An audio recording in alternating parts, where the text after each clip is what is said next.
은 민수기 9장 15절부터 23절 말씀입니다.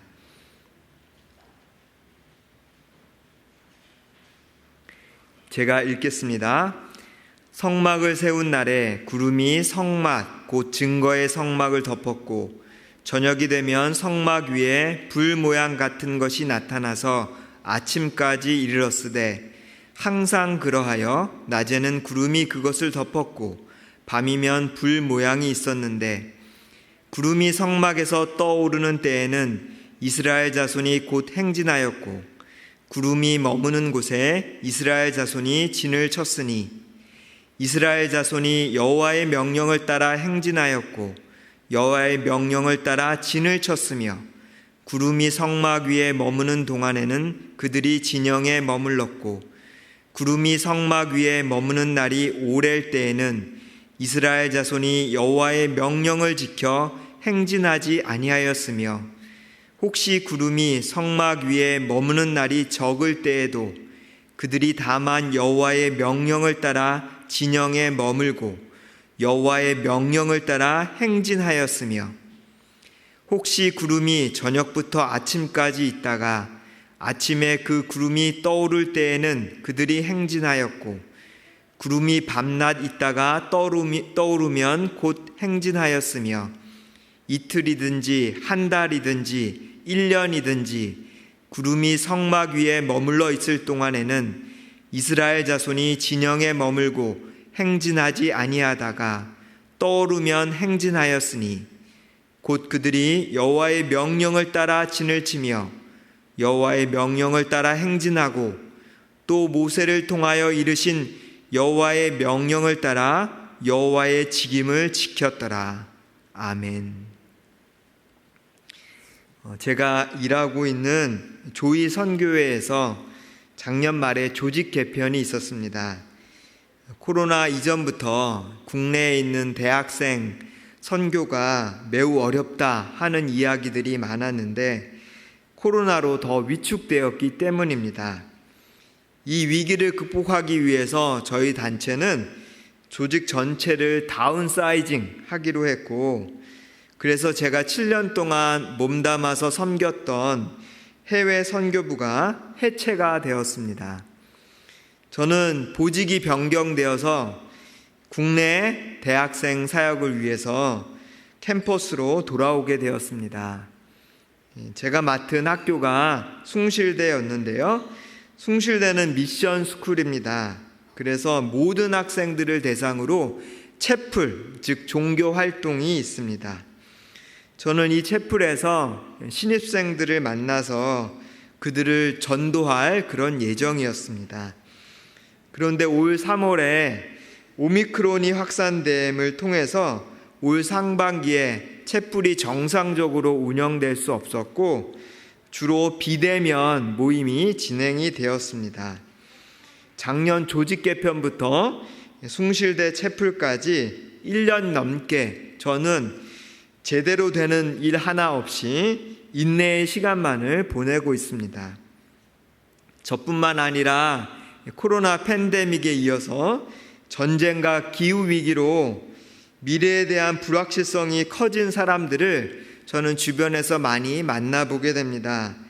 취업을 준비하는 학생들, 또 소상공인들, 또 코로나로 어려움을 겪고 있는 선교사님들, 이 격변하는 사회를 별 준비 없이 맞이하는 불안 심리가 큰 것을 느끼게 됩니다. 오늘 저희가 읽었던 이 본문 말씀에 등장하는 이스라엘 자손들 역시도 마찬가지였습니다. 원래 이집트의 노예였던 이 이스라엘 자손들이 자유를 얻어서 이집트를 탈출하게 되었죠. 이집트를 나오는 과정 가운데 가축과 재산을 받아 나왔지만 그들이 광야라는 아주 낯선 환경에 맞닥뜨리게 되었습니다. 그저 자연 환경만 바뀐 것이 아니었죠. 이집트 노예로 있을 때는 농사를 짓던 정착민들이었습니다. 그런데 그들이 이제 가축을 기르는 유목민이 된 것입니다. 한번 생각해 보십시오. 저를 한번 생각해 봤습니다. 저는 주로 책상 앞에서 많이 일을 했는데 제가 어느 날 갑자기 내일부터 흙을 만지면서 일을 해야 한다. 그럼 내가 과연 잘할 수 있을까? 하는 생각을 당연히 하지 않겠습니까? 특별히 유목민들은 머물러야 할 때와 이동할 때를 잘 알아야 하는 그런 사람들입니다. 이스라엘 자손들이 어떻게 40년 동안이나 이런 광야를 이동하면서 살아남을 수 있었을까요? 본문은 이스라엘 자손들이 자신들의 경험과 판단, 또 계절 변화에 의해서 이동한 것이 아니라 여호와의 명령을 따라 이동했다고 말하고 있습니다. 제가 계속 읽은 말씀 중에 여호와의 명령을 따라 라는 말씀이 얼마나 많이 반복됐는지를 모르겠습니다. 그런데 이 여호와의 명령이 음성으로 전달된 것이 아니라 구름의 이동이라는 시각적인 요소로 나타났습니다. 원래 광야 시대의 구름은 하나님의 임재를 상징하는 것이었습니다. 모세가 처음에 하나님을 만나고 이제 그 율법을 받기 위해서 시내산에 올라갈 때에도 여호와의 영광이 시내산 위에 머물렀다 하는 내용이 나오는데요. 그때 구름이 엿새 동안 산을 가렸다라고도 표현되고 있습니다. 여호와께서 구름 가운데서 모세를 부르셨고 모세는 그 속으로 들어갔다. 구름에 들어갔다는 것은 여호와의 임재 가운데 들어갔다는 것을 나타내는 표현이었습니다. 또한 성막 공사가 마쳤을 때에도 구름이 바로 이 성막, 다른 말로는 회막이라고도 말하는데요. 이 회막을 덮었고 여호와의 영광이 이 성막에 충만했다고 그렇게 성경은 기록하고 있습니다. 이와 같이 구름은 이 광야 시절에 하나님의 임재를 나타내는 그런 것이었습니다. 이 광야 시절에 구름은 보통 성막 위에 머물러 있었습니다. 그러다가 구름이 이렇게 떠오르게 되면 이스라엘 자손들은 그때 이동할 채비를 하는 것입니다.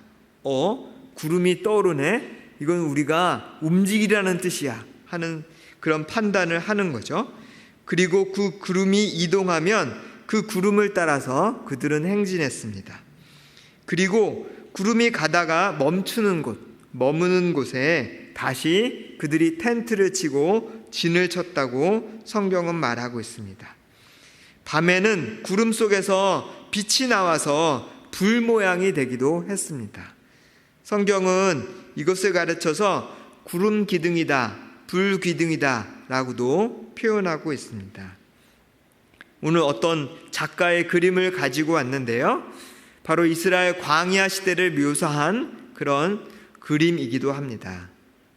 불 기둥 같기도 하고 구름 기둥 같기도 한, 구름 안에 빛이 비춰져서 마치 야광봉 구름과 같은 그런 느낌을 가지는 그런 기둥이 이동함을 따라서 그림에 작게 사람들이 보이는데요. 이동하는 것을 볼 수가 있습니다. 정말 이런 구름 기둥이었는지는 알 수 없지만 우리가 한번 상상해 볼 수 있을 것입니다. 구름은 며칠간 짧게 머물다가 또 다른 곳으로 이동하기도 했고요. 반대로 몇 개월 동안 한 곳에 머물기도 했다라고 성경은 말하고 있습니다. 이렇게 여호와께서는 척박한 광야에서 40년 동안 이스라엘 백성들을 구름 기둥으로, 불 기둥으로 인도하셨습니다. 인생을 살다 보면 자주는 아니지만 그렇다고 가끔이라고 할 수 없을 정도로 우리는 선택의 기로에 설 때가 많습니다. 그냥 이대로 머물러 있어야 하는가? 아니면 떠나야 하는가? 우리 젊은이들은 부모님 댁에 몇 년 더 거주해야 하는가? 아니면 자취를 해야 하는가? 하는 고민으로부터 직장을 옮길 것인가? 아니면 재계약을 할 것인가? 이 친구와 헤어질 것인가 말 것인가 등등 우리는 선택할 일들이 항상 있습니다. 그나마 선택이라도 할 수 있으면 다행이라고 생각하는 사람도 있습니다. 나이는 점점 먹어가는데 할 줄 아는 것이 없다면, 기술이 없다면 이제 어떻게 살아가지 하는 생각들을 하게 됩니다. 불안한 현실과 더 불확실한 미래 앞에서 우리는 초라함을 느낍니다. 그러나 또 우리에게는 선한 목자이신 예수님이 계심을 우리는 알고 있습니다. 이 광야 시대에 모세보다 더 위대하신 메시아가 우리를 인도하고 계심을 믿습니다. 하나님께서는 이 정착민이었던 이스라엘 백성들, 자그마치 한 명도 아니고 60만에 해당되는 그 사람들을 척박한 땅 광야에서 40년 동안이나 먹이시고 입히셨다면 우리도 역시 먹이시고 입히시지 않겠습니까? 예수님이 우리에게 직접 말씀하십니다. 내가 온 것은 양으로 생명을 얻게 하고 더 풍성히 얻게 하려는 것이다. 나는 선한 목자라. 선한 목자는 양들을 위하여 목숨을 버린다. 그런데 목적지를 모르고 구름만 보고 이동하는 것 결코 단순하지만은 않은 것 같습니다. 한때 저는 이 본문을 보면서 구름의 인도 참 괜찮다 이런 생각도 했습니다. 왜냐하면 선택하기가 힘든데 선택에 고민 없이 그저 따라가기만 하면 되니까 단순하고 좋다 이런 생각도 했습니다. 그런데 하나님의 명령대로 이동하여 진을 쳤지만 마실 물이 없어서 모세와 백성이 다투는 사건을 성경에서 읽으면서 현실은 참 정반대이구나 하는 생각을 하게 되었습니다. 출애굽기에 보면 이스라엘 자손들이 이 광야 생활이 어떠할 것인가 예상하지 못했는지 과거에 비록 노예였지만 이집트 생활을 그리워하는 장면이 등장하게 됩니다. 한번 상상해 볼까요? 가축에게 먹일 풀이 다 사라져 가고 있습니다. 그런데 구름은 여전히 이동하지 않고 그냥 있습니다. 그러면 나는 옮기고 싶어도 옮길 수 없는 상황이라는 거죠. 정반대로요, 이전 장소에 비해서 물이 아주 풍부해서 여기서 여러 달 동안 머물렀으면 참 좋겠다 이렇게 생각했는데 갑자기 어느 날 구름이 올라가더니 이동하게 됩니다. 그러면 이 많은 물을 놔두고 움직여야 하는 상황이 직면하게 되는 것입니다. 우리는 성경의 결말을 다 알고 있기 때문에 하나님이 이 이스라엘 백성들을 신실하게 인도하셔서 결국에 가나안 땅에 들어가서 살 수 있게 되었다. 참 하나님이 신실하시다라는 믿음의 고백을 하지만 광야 생활을 현재 진행형으로 살고 있는 이 이스라엘 백성들에게는 결코 단순하지도 않고 쉽지도 않은 생활이었을 것입니다. 그들에게는 어찌 보면 너무 무모하리라 만큼 절대적인 순종이 필요했던 시간들이었을 것입니다. 하나님께서는 그런데 우리에게도 이런 순종을 요구하실 때가 있습니다. 내가 다니는 직장에 미래가 없어 보이거나 친구와의 관계가 만족보다는 부담만 더 커질지라도 하나님께서 움직이시지 않으면 머물러야 하는 그런 상황이 우리에게 올 수도 있습니다. 비록 사람들이 떠나지 않는 나를 보면서 이런 미련, 곰탱 XX라고 비난할지라도 그것은 어리석은 행동이 아닐 수 있습니다. 왜냐하면 하나님께서 우리를 지키시고 계시기 때문입니다.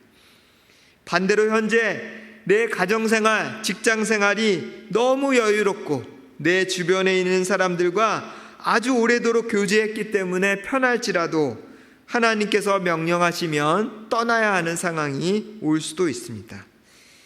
주변 사람들은 퇴사는 세상 물정 모르는 어리석은 행동이야 이렇게 만류할지라도 하나님이 그렇게 원하시면 그것은 철없는 행동이 아닐 수 있습니다. 하나님이 인도하시기 때문이죠. 그런데 제일 어려운 게 아마 이 세 번째가 아닐까 생각합니다. 베드로가 여기가 좋사오니 하고 변화산에서 고백했던 것처럼 현재의 삶에 너무 만족하고 있는데 하나님의 구름이 옮겨져서 그 구름에 따라 내가 믿음으로 순종하고 옮겼습니다.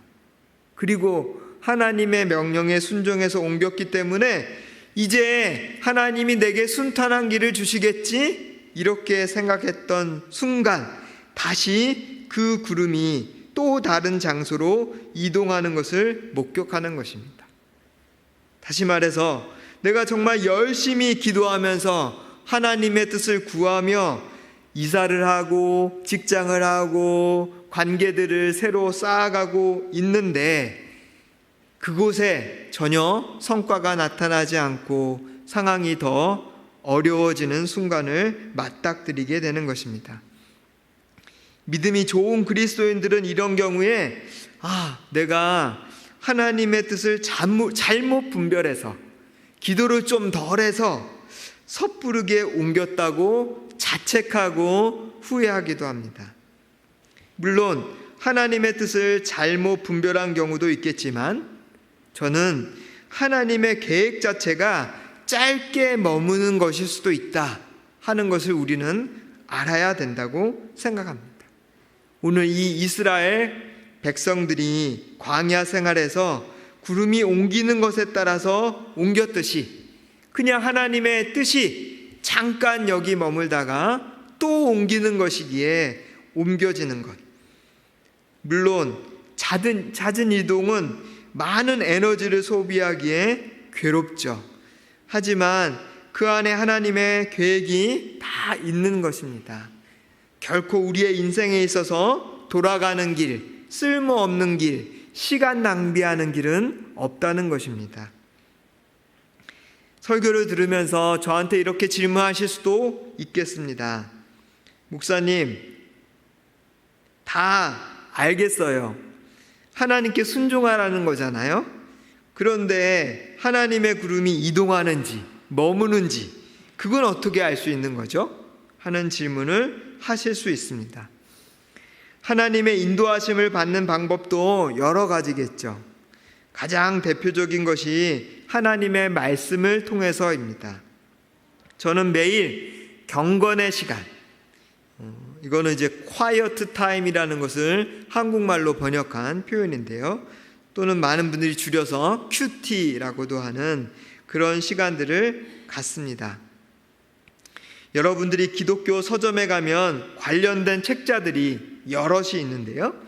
매일 읽을 수 있는 짧은 분량의 성경 말씀이 있고 또 그것을 묵상하고 더 깊게 생각할 수 있는 질문이 수록되어 있는 책자입니다.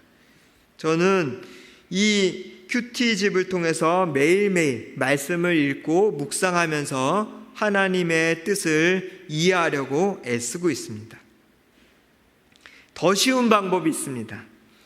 매일 여러분의 카톡으로 올라오는 새벽기도 메시지 내지는 아름다운 교회 유튜브에 올라오는 새벽기도 메시지를 들으면서 하나님께서 내게 주신 말씀을 내 삶에 적용해 보는 것입니다. 물론 저도 매일 큐티를 하지만 무미건조하게 끝날 때도 많고 또 메시지가 반복돼서 식상할 때도 있습니다. 한 성경을 쭉 묵상해 보면 특별히 이사야, 에스겔 같은 예언서들을 보면 늘 너 잘못했어, 회개해야 돼 하는 말씀과 또 하나님이 너를 회복시키실 거야 언젠가는 하는 말씀이 막 40장, 60장 내내 반복되어서 때로는 식상할 때도 있고 다 아는 내용인데 하고 넘어갈 때도 있습니다. 하지만 하나님께서 아주 강력하게 저에게 말씀하시는 것을 제가 느낄 때도 있습니다. 또 반복되는 메시지가 있다면 이렇게 생각해 봅니다. 이것은 성경의 중심 메시지야. 성경의 중심 메시지라면 분명히 하나님이 나에게 하시는 메시지일 거야. 그렇기 때문에 이렇게 반복해서 하시는 거라면 내가 오히려 건성건성 듣기보다는 하나님이 정말 들으라고 강조하셔서 또 얘기하시고 또 얘기하시니까 내가 꼭 들어야 돼 하는 마음을 갖습니다. 그리고 또 하나 여러분에게 권면합니다. 사실 하나님의 뜻을 아는 것보다 더 어려운 것이 있습니다. 그것이 바로 순종하는 것입니다. 우리는 흔히 하나님의 뜻을 잘 모르겠어요. 그래서 잘 어떻게 해야 될지 모르겠어요 라고 말하지만 사실 하나님의 뜻을 이미 알매도 불구하고 회피하고 싶어서 저 하나님의 뜻을 잘 모르겠어요, 말씀이 이해가 안 돼요 라고 생각하고 있다는 것을 발견해야 할 것입니다. 저는 작년에 조직 개편 이야기가 나왔을 때 많이 서운했습니다. 제가 속한 부서가 잘못해서 그런 평가에 의해서 제 부서가 해체된 게 아니라 주력 사업이 있는데 그 주력 사업에 힘을 실기 위해서 제가 속한 부서가 정리된다는 게 참 많이 속상했습니다. 그래서 해체되지 않도록 끝까지 저항할 것인가 아니면 퇴사할 것인가 여러 생각들을 했습니다. 그 무렵에 하나님께서 경건의 시간을 통해서 제게 주신 말씀이 있습니다. 야고보서 1장 2절부터 5절까지 말씀입니다. 내 형제들아, 너희가 여러 가지 시험을 당하거든 온전히 기쁘게 여기라. 이는 너희 믿음의 시련이 인내를 만들어내는 줄 너희가 알미라. 인내를 온전히 이루라. 이는 너희로 온전하고 구비하여 조금도 부족함이 없게 하려 함이라. 너희 중에 누구든지 지혜가 부족하거든 모든 사람에게 후히 주시고 꾸짖지 아니하시는 하나님께 구하라. 그리하면 주시리라. 저는 하나님이 이 말씀을 제게 주셨다고 생각하면서 그냥 조직 개편을 받아들이기로 했습니다. 하나님은 제게 온전히 기쁘게 여기라고 하셨지만 사실 기뻐할 수는 없었습니다. 하지만 이 시간들이 오늘 제게 주신 말씀처럼 저를 무너뜨리려는 시간, 제 것을 다 뺏어가는 시간이 아니라 오히려 저를 온전하게 하고 구비되는 시간임을 믿기로 했습니다. 그리고 그럼 앞으로 난 어떻게 하지? 하는 다음 행보에 대해서 지혜가 부족하기 때문에 후히 주시고 꾸짖지 아니하시는 하나님께 기도하기로 작정을 했습니다. 야고보서 묵상이 끝나고 그 다음이 이사야 묵상이었습니다. 이사야를 묵상하면서 다시 한번 제 마음을 강하게 울리는 말씀이 있었습니다. 보라, 내가 새 일을 행하리니 이제 나타낼 것이라. 너희가 그것을 알지 못하겠느냐? 반드시 내가 광야의 길을 사막의 강을 내리니 장차 들짐승 곧 승냥이와 타조도 나를 존경할 것은 내가 광야의 물을 사막의 강들을 내어 내 백성 내가 택한 자에게 마시게 할 것임이라. 이사야에는 포로로 끌려간 이스라엘 백성들을 다시 회복시키시겠다는 말씀이 반복되어 나옵니다. 예루살렘 멸망과 포로 생활로 절망에 빠진 이스라엘 백성들에게 이전에 보지 못한 새로운 일을 시작하실 것을 반복해서 말씀하고 계십니다. 저는 이 말씀을 묵상하면서 하나님이 제게도 새로운 일을 시작하시겠다 하고 믿게 되었습니다. 그리고 그것을 하나님이 저로 하여금 깨닫게 하시겠다. 너희가 그것을 알지 못하겠느냐 하시는 말씀이 제가 처음에는 지혜가 없어서 기도했을 때 하나님이 주시리라고 하셨던 말씀과 맞물려서 하나님이 분명히 저로 하여금 깨닫게 하시겠다 하는 말씀으로 받아들이게 되었습니다. 그래서 저는 이제 저에게 주실 새로운 일에 대해서 다시 기도하게 되었습니다. 그때 숭실대에서 이 소그룹으로 진행되는 채플 사역에 대한 제안이 들어왔습니다. 작년까지는 채플이 주로 한 1000명씩 모여서 주로 예배드리는 집단 채플만 있었는데 비기독인의 반응이 너무 안 좋았습니다. 와서 자거나 핸드폰을 하거나 또는 종교에 대해서 너무 강요하지 말라는 반응들이 많아서 학교에서 고민하던 끝에 학생 한 7, 8명과 리더 1명씩 모아서 한 시간의 절반은 앞에서 강의를 하지만 절반은 그 강의를 가지고 함께 편하게 이야기를 나누는 식의 채플을 운영하게 되었고, 또 그것을 저에게 또 제안을 했던 것입니다. 학교에서도 새로운 접근이었고, 또 국내 대학생 선교가 어려워지는 이 시점에서 그것은 새로운 시도였기 때문에 저에게도 하나님이 말씀하시는 이 새로운 일이 이것이 아닌가 하면서 또 기도하고 결정하게 되었습니다. 지난 10여 년 동안 저는 주로 조의 선교 안에 있는 간사들과 선교사들을 위해 섬겼는데, 하나님이 이제 그 일들을 넘어서서 다시 비기독인들과 함께 교제할 수 있게 하시는 기회를 저에게 주신 것이라고 생각했습니다. 세 번째 저에게 주신 말씀은 건너뛰고요. 네 번째로 저에게 주신 말씀이 오늘 본문 말씀입니다. 이 말씀을 제가 묵상하면서 하나님이 제게 이렇게 물으시는 것 같았습니다. 승도야, 네가 좋아하면서 이 숭실대 소그룹 채플 사역을 시작했는데 만약에 내가 구름을 곧 이동시키면 어떻게 할래? 순종할 수 있겠니? 라고 하나님이 물어보시는 것 같았습니다. 저는 그래서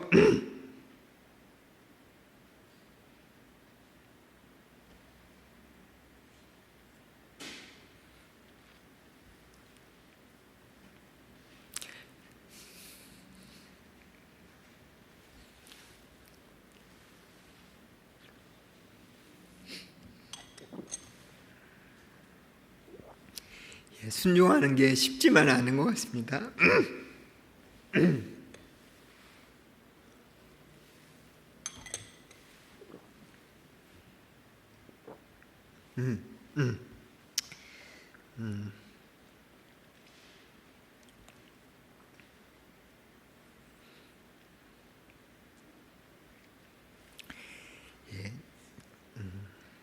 제가 소그룹 숭실대 소그룹 채플 사역을 시작하는 시점부터 하나님 이런 질문을 주셨기 때문에 저는 이 사역이 잘 될지 아니면 또 잘 못할지 잘 알지 못합니다. 그래서 1년 후에 제가 무엇을 하고 있을지 잘 모르겠습니다. 그러나 하나님의 구름을 따라가는 삶이라면 그것은 결코 실패한 삶도 아니고 또 허송세월을 하는 삶이 아님을 저는 잘 알고 있습니다.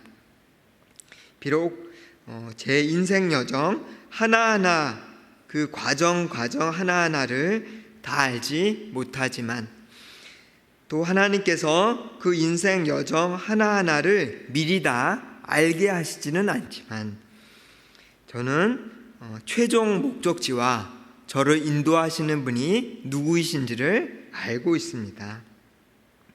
저를 인도하시는 분은 나의 주 하나님 예수 그리스도이시고 제가 마지막에 가야 할 곳은 나의 주 예수님이 예비해 두신 본향 집이기 때문입니다.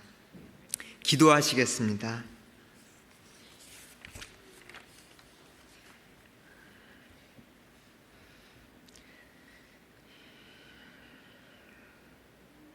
하나님,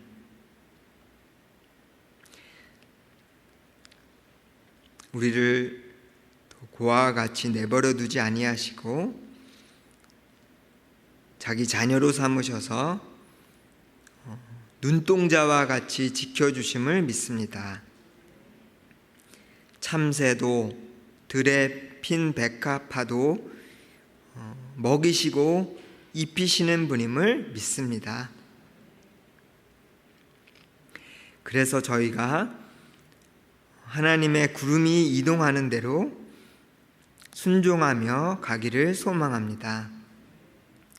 때로는 광야 생활이 척박할 수도 있겠지만 그래서 사망의 음침한 골짜기를 지나가는 순간이 있겠지만 결국에 우리를 푸른 초장과 쉴만한 물가로 인도하심을 믿습니다.